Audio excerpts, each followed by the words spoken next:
Hola, ¿cómo están? Hoy vamos a ver la época moderna, es una clase para octavo año básico, pero también es fundamental para cualquier otro curso. ¿Cuál es el objetivo de aprendizaje de la clase? El objetivo dice que debemos analizar, apoyándonos en diversas fuentes, la centralidad del ser humano y sus capacidades para transformar el mundo en expresiones culturales del humanismo y del renacimiento. Todos estos conceptos y como proceso los vamos a ver durante el transcurso de la clase. La primera imagen nos muestra, para poder ubicarnos en esta época, la que vamos a ver, la época moderna, una línea de tiempo solamente con imágenes. La primera época es la prehistoria, quizás la más larga de la historia, y que habla de la evolución del hombre hasta cuando logra construir las pequeñas ciudades, que son mucho más complejas que los asentamientos anteriores. Después de eso, del año 3500, cuando el ser humano inventa la escritura, podemos hablar de la época antigua. Se destacan varias culturas que se desarrollaron en esa época: los egipcios, los griegos y los romanos. Me detengo en ellos dos, en estas dos grandes culturas. Una porque los griegos nos legaron la democracia e instituciones propias de la democracia, y los romanos, organizaciones de gobierno como la República. ¿Cuándo termina esta época? En el siglo V después de Cristo. Y comienza la Edad Media. La Edad Media es una época que duró 1000 años, 10 siglos. Quizás lo más característico son las cruzadas, de allí la imagen que las representa. Al final de la Edad Media se produce una serie de transformaciones, más o menos del siglo XII en adelante, y van a dar como resultado un cambio que vamos a comenzar a llamar época moderna, que se inicia en el siglo XV. Dura solamente 3 siglos, pero está llena de transformaciones, es una época apasionante. Después de la época moderna viene la época contemporánea, y la representan las dos guerras mundiales. De ahí, por ejemplo, está la bomba nuclear sobre Hiroshima, que es la imagen que se representa en la época contemporánea. Hay muchas más cosas que ocurrieron en esta época. La época moderna, que es lo que vamos a estudiar, para muchos historiadores tienen dos fechas o dos procesos que le pusieron fin. Uno fue el descubrimiento de América para los europeos. Nunca hay que olvidar que América ya estaba descubierta por todos los pueblos que vivían acá. Y la caída de Constantinopla. La caída de Constantinopla es el fin total del Imperio Romano de Oriente, que también llamado Imperio Bizantino. Era la ciudad que conectaba Europa con Asia. Los europeos, recuerden que iban a buscar a China, a Japón y a la India todas las especias que querían. Hay un hecho fundamental en la época moderna y que tiene su devenir hasta el día de hoy, y es el inicio de la iglesia protestante, que nosotros conocemos como las iglesias evangélicas. Recuerden que antes solamente existía la iglesia católica. Y Martín Lutero va a dar inicio sin quererlo a estas nuevas iglesias. Por último, en la época moderna está el desarrollo de la monarquía absoluta, y el máximo representante, por lo menos en Francia y en gran parte de Europa, fue Luis XIV, llamado asimismo el Rey Sol. Nada se hacía sin que él lo autorizara. Ahora yo los quiero invitar a ver un video que nos va a hablar de esta época y de los cambios que se van a producir. Humanismo y antropocentrismo. El desarrollo de la burguesía, clase social impulsora de los ideales renacentistas, comienza en la Edad Media y va asociada al desarrollo del individualismo. Las características principales de la época son, esquemáticamente, las siguientes. 1. Descomposición del feudalismo. 2. Pérdida del sentido religioso medieval, caracterizado por el teocentrismo. Paso al antropocentrismo. 3. Surgimiento de las monarquías nacionales. 4. Reforma protestante. 5. Surgimiento de la nueva ciencia. Con lo que nos centramos en el humanismo, es en indicar toda tendencia de pensamiento que afirme la centralidad, el valor, la dignidad del ser humano, o que muestre una preocupación o interés primario por la vida y la posición del ser humano en el mundo. A diferencia de la Edad Media, los humanistas consideran al ser humano, desde una óptica secular y mundana, como un ser inscrito en la naturaleza y en el plano histórico. Entienden que la religión tiene un fin sobrenatural, pero también una función de pacificación civil en la que no cabe la intolerancia religiosa. Una de las disputas más famosas del humanismo es la relativa a la naturaleza humana, como por ejemplo libertad y determinismo, o bondad y maldad. En esta dicotomía se desarrolla la polémica entre Erasmo y Lutero. Esta filosofía va de la mano con la del antropocentrismo, cuya definición, según la Real Academia Española, es la concepción filosófica que considera al ser humano como centro del universo y el fin absoluto de la naturaleza. Si bien es cierto, los cambios generados durante esta época están más encaminados hacia una postura humanista, en la que la voluntad del hombre se establece como cimiento de su propia libertad. Una visión ególatra, construida con las posturas de la filosofía idealista, de las cuales es la más conservadora en combinación con una malentendida ideología humanista, arroja como resultado ese antropocentrismo, bajo el argumento principal de que el hombre es y será la medida de todas las cosas.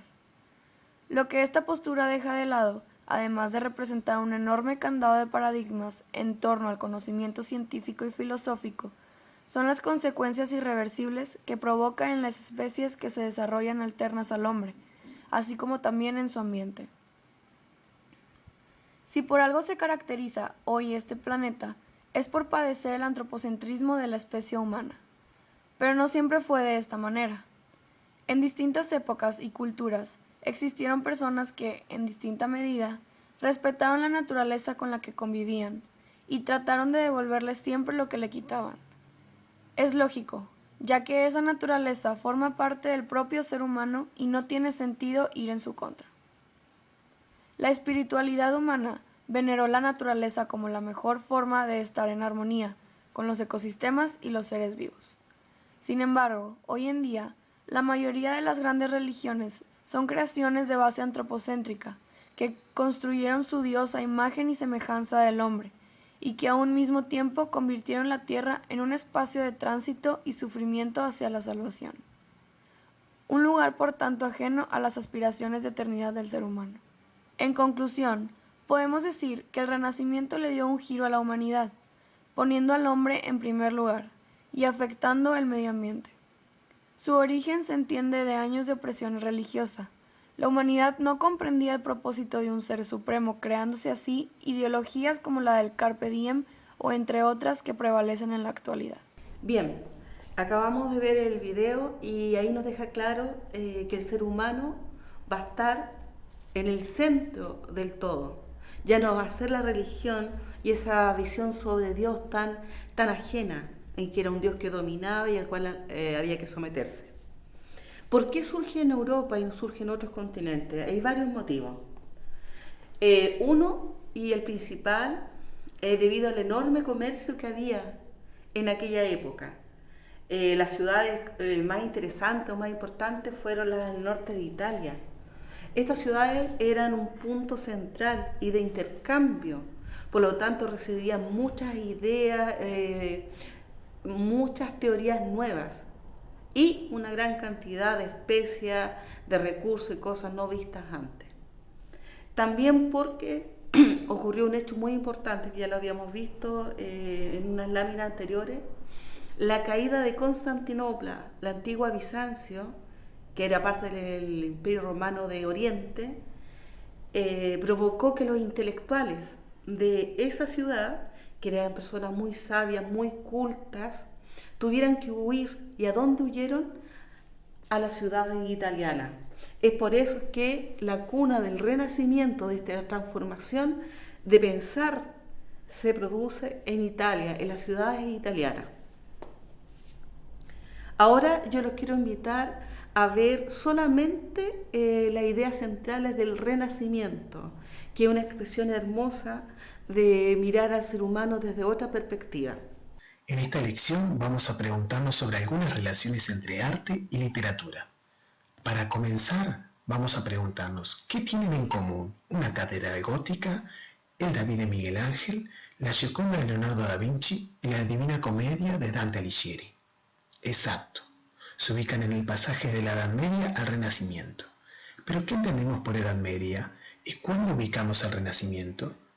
La Edad Media es el periodo histórico que se ubica entre el siglo V y el siglo XV, con la caída de Constantinopla y el descubrimiento de América.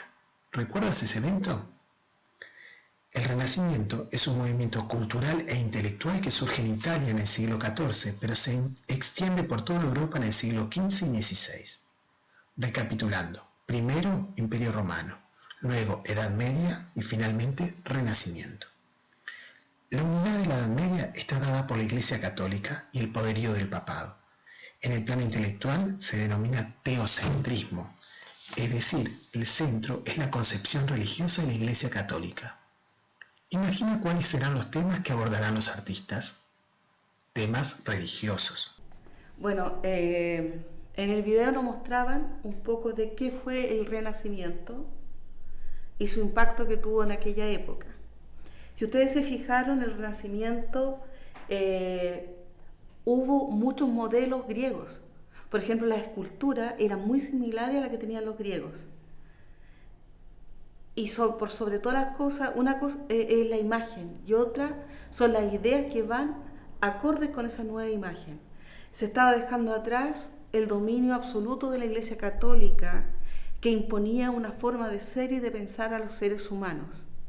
Y vuelvo a insistir, el ser humano en aquella época estaban todos los viajes de exploración, un comercio que comenzaba a ser internacional, y estos nuevos sabios bizantinos que van a llegar a Europa, especialmente a Italia, van a transformar la forma de pensar, que es, yo creo que lo más importante. Entonces, ¿por qué fue una época de cambio? A nivel cultural, la Edad Media era teocéntrica, vale decir, Dios estaba en el centro y la Iglesia Católica le decía a las personas cómo debían vivir.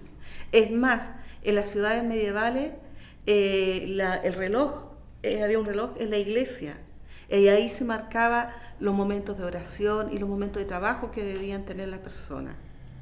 La moral del día a día también era controlada por la iglesia, la moral de los grandes comerciantes también, y ellos se comenzaron a oponer a esta supremacía de la iglesia.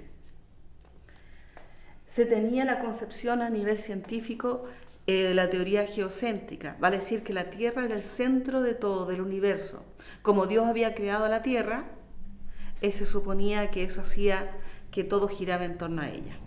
Pero esto se va a transformar, recuerden que llegan nuevos conocimientos, nuevas ideas, y ya en la época moderna va a haber una nueva forma de pensarse y se va a llamar antropocéntrico.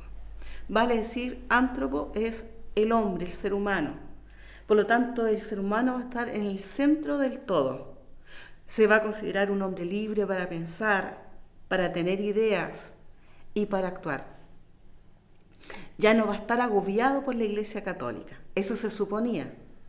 Pero en todas las épocas hay periodos de transformación y periodos en que hay continuidad. La Iglesia Católica no pierde totalmente el poder, sino que es un proceso muy lento el que va a ir ocurriendo.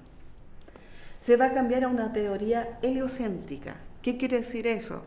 Los estudios de la época, por ejemplo Nicolás Copérnico, Galileo Galilei, ellos van a estudiar con un telescopio, cada uno por su parte, el universo y se van a dar cuenta que en realidad el Sol está en el centro del sistema solar y son los planetas los que giran en torno al Sol. Y eso ya es un cambio de mentalidad. Puede que para nosotros no sea nada, pero para ese tiempo es fundamental. Va a ocurrir además un hecho que va asociado a la ciencia y a la técnica, a la tecnología de la época. Hay un viajero italiano llamado Marco Polo que hay películas sobre él, yo los invito a ver. De hecho hay una serie que la pueden ver con sus papás en realidad, para que tengan orientación, de Marco Polo. Este señor muy joven viajó hasta China y cuando él vuelve después de 25 años trae muchos objetos de China y creaciones chinas que cuando llega a Europa hace toda una transformación. Y uno de ellos, probablemente estos viajes de estos comerciantes italianos, tuvieron que ver con la imprenta. Cuando llegan estos tipos que eran de madera para imprimir, fueron cambiados en Europa, reformados y mejorados. Y el más famoso fue Gutenberg, un alemán, que modificó este invento de los chinos y lo transformó ahora con metal. Entonces habían letras de metal y pudieron imprimir libros. Imagínense en una época en que la iglesia lo domina todo, te dice qué pensar, cómo vivir. En ahora tener libros en que te puedes informar. Entonces esa transformación fue enorme. Si lo podemos hacer como un paralelo, sería como cuando ustedes acceden a internet. Ya lo que dice el profesor es una cosa y lo que ustedes pueden encontrar en las redes es otra. Es como para que ustedes vayan asociando a lo que pudo haber sido ese cambio. Ahora vamos a ver un pequeño video sobre la imprenta. Durante el Renacimiento nació la imprenta y el libro tal y como hoy lo conocemos, como el mayor vehículo para la difusión del pensamiento. Aun cuando varios padres se disputan la invención de los tipos móviles, se ha atribuido a Johannes Gutenberg el hallazgo de haberlos fabricado con plomo. Aun cuando el libro tenía siglos de existencia, eran pocos los que podían acceder a él. En la Edad Media eran caros, se copiaban a mano, habitualmente en los monasterios. Aunque el uso de tipos móviles de madera ya era conocido por los chinos, hacia el siglo XV en diversos talleres se utilizaban tipos de madera demasiado frágiles. El uso de tipos de metal cambió radicalmente la manera de hacer libros. Gutenberg creó 229 caracteres y con ellos, a partir de 1455 y a lo largo de 6 años, imprimió su primer libro, la Biblia, de la que se conservan varias decenas de ejemplares. Los tipos móviles son pequeños cubos de plomo en los que sobresale la figura de una sola letra o signo. Se colocan sobre una plancha de metal que se entinta y se imprime con una prensa. Gutenberg utilizó una prensa de uvas para imprimir los primeros libros. En un principio, los libros se editaron en latín, que era la lengua universal de aquella época, pero poco a poco empezaron a editarse en lenguas vernáculas, lo que contribuyó de manera decisiva a la fijación y unificación de estas. Con la imprenta, el libro pudo estar en las manos de todos y se convirtió en el principal difusor de las nuevas ideas.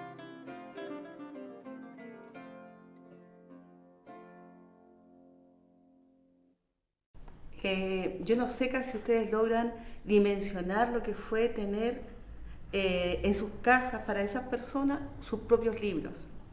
A modo de ejemplo, la Biblia era solamente conocida por la Iglesia Católica, por sus sacerdotes.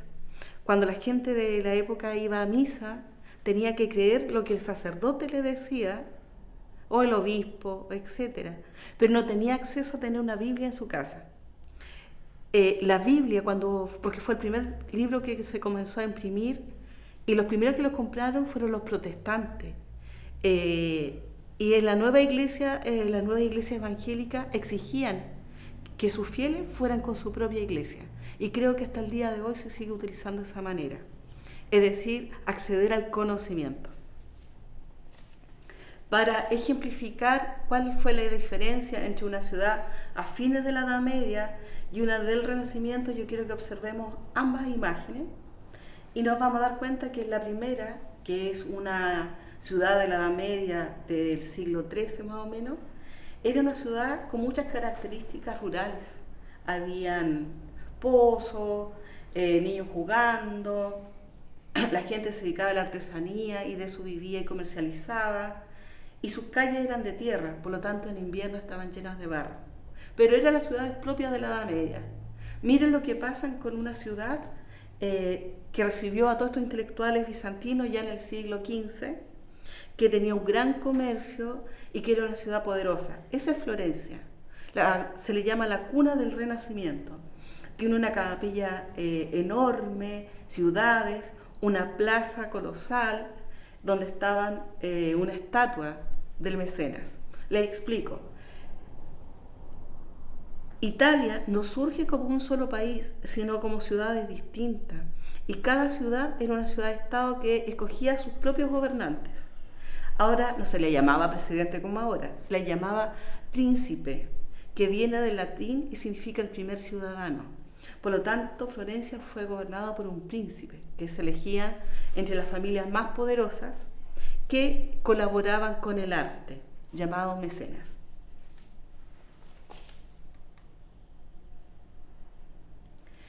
Esta imagen yo creo que es fundamental para entender el Renacimiento. Si ustedes se fijan, la hizo un pintor, Miguel Ángel Buonarroti, y fue encargado de esta pintura por la misma iglesia, por el Papa. Por lo tanto, el tema es religioso, pero tiene un mensaje que a mi modo de ver es maravilloso. Por un lado tenemos a Adán. Si se fijan bien, si ponen atención, Adán está mirando así como con cara de nada, aletargado. Está esperando algo. Y desde los cielos aparece la figura de Dios, que viene en una especie de nube. Esta imagen, porque lo que quiere reflejar es esto: cuando Dios toca el dedo de Adán, lo que le está transfiriendo es más que la vida, le está transfiriendo la capacidad de pensar, de ser inteligente, y eso hace libre al ser humano, poder tomar sus propias iniciativas, crear sus propios proyectos y tomar sus propias decisiones. Ese es el mensaje que da Miguel Ángel y que se aparta de la Iglesia Católica hasta la época. Además, yo los invito a que ustedes busquen información de esta obra, que es maravillosa y tiene muchos mensajes ocultos. Por ejemplo, esta nube, para algunos, pues solo tienen que buscar información, es mucho más que una nube, es un cerebro humano oculto. Porque Miguel Ángel, en forma escondida, estudiaba anatomía humana. Así que acá se puede encontrar con más elementos de análisis que tendrían que buscar. Pero en sí significa que Dios otorga la libertad al ser humano para que el ser humano pueda decidir por sus propias formas y maneras, sin obedecer a la Iglesia Católica, como lo hacía hasta entonces. A partir de esta libertad que va a tener el ser humano ahora, que se va a sentir libre de tomar sus decisiones, de buscar, de criticar, surge la ciencia moderna. Se pueden encontrar con esta información en la página 18-19 de su libro, y lo que va a ocurrir a nivel de ciencia es fabuloso, porque la forma de pensar distinta, de crear, de buscar, de investigar, va a transformar la visión a lo largo de la edad moderna de todas las personas. Una, ya hablamos de ella, es la teoría heliocéntrica, que es el Sol el que está en el centro. El mismo investigador planteó que la Tierra era esférica. Eso ya era desafiante para la Iglesia, porque muchos no creían en ello.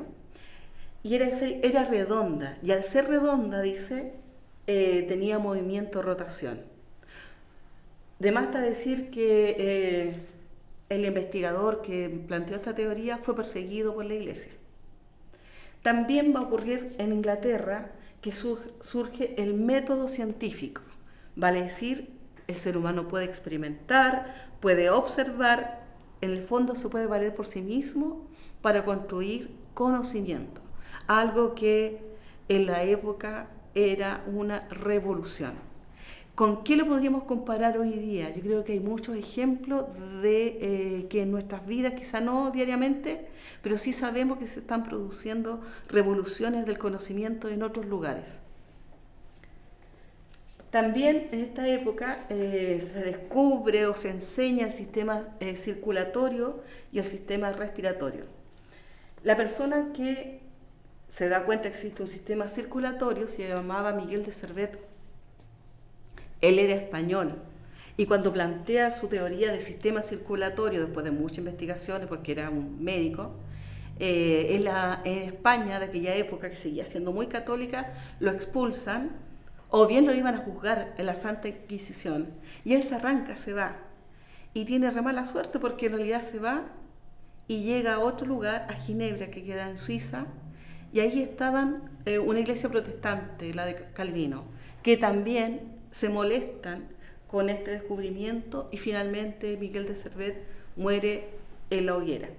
Así que, como les dije, por un lado se están produciendo varios cambios, pero por otro hubo continuidad. Costó mucho que fuera aceptado esta forma nueva de pensar. Ahora sería bueno preguntarnos qué cambios se están produciendo en nuestra propia realidad, para ver que si estamos en esta época o estamos transformándonos en otra época. Ahora me gustaría ver con ustedes un pequeño video sobre la ciencia moderna. Avances científicos de la Edad Moderna. Entre los siglos XVI y XVII se desarrolló una verdadera revolución científica en el continente europeo, la cual transformó la manera de comprender el mundo y el universo. Esta revolución del conocimiento se desarrolló gracias a la mentalidad de la época, la cual se basaba en la necesidad de observar y cuestionar la naturaleza y el estado de las cosas. Gracias a los descubrimientos científicos de la Edad Moderna, se terminó de creer en la versión aristotélica del cosmos, en la cual el centro del universo era la Tierra. Gracias a los estudios de Copérnico, Kepler y Galileo, se dejó de creer en esta idea. La teoría de Copérnico cambió la imagen que se tenía del universo, al reemplazar el geocentrismo, es decir, que la Tierra era el centro del universo, por el heliocentrismo, en el cual el Sol es el centro del universo. Otra de las afirmaciones de Copérnico fueron de que la Tierra es esférica y presenta un movimiento sobre su propio eje, el movimiento de rotación, y además se mueve en una órbita circular alrededor del Sol, el movimiento de traslación, y también alrededor de la Tierra gira la Luna. Galileo Galilei confirmó las afirmaciones de Copérnico a través de sus observaciones hechas por el telescopio. Estableció que la galaxia era una agrupación de miles de estrellas y que la superficie de la Luna no era lisa. Además, reafirmó la idea de que la Tierra no era el centro del universo. Los postulados de Galilei fueron cuestionados por la Iglesia Católica, pues consideraban que sus teorías iban en contra de lo indicado por las Sagradas Escrituras. Gracias a las nuevas postulaciones científicas, la visión cristiana del universo fue puesta en duda. Se sentaron así las bases del pensamiento científico. Su mayor ambición era conocer las leyes de la naturaleza, con el fin de aprovechar este conocimiento en beneficio de la sociedad. Se fueron marginando la magia y las explicaciones teológicas para darle paso a la ciencia moderna. Esta se caracterizaba por tener una concepción lógica y matematizada del mundo. El símbolo de la ciencia moderna es el método científico, que le da gran importancia a la experiencia y a la comprobación empírica de los nuevos conocimientos en medicina, matemática, geografía, física y astronomía. En el ámbito de la medicina se destacaron los avances de Miguel Servet y Andrés Vesalio, quienes hicieron importantes estudios sobre la anatomía del cuerpo humano, aportando al conocimiento de la circulación de la sangre y el sistema respiratorio. Bueno, espero que la clase les haya servido un poco para tomar conciencia de la transformación que hizo el ser humano en el planeta y sobre todo su cambio de pensar, de verse como centro del todo y poder mejorar el planeta y su vida, aunque a veces igual ha lastimado el medio ambiente.